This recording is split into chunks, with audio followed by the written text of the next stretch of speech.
आणि आज मी या ठिकाणी परीक्षक म्हणून 31 ते 45 पर्यंत माझ्याकडे नंबर्स आहेत, त्यांची मी परीक्षा घेणार आहे.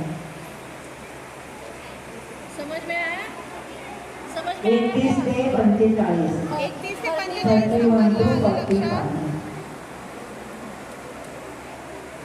मॅडम लक्षात ठेवा आपापल्या कुणाला कोणत्या मॅडमकडे जायचं आहे. नमस्कार उर्मी, मेरा नाम वसाहत.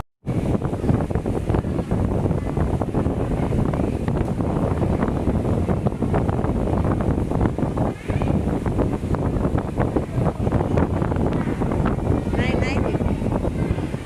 खाना नहीं खाए ना.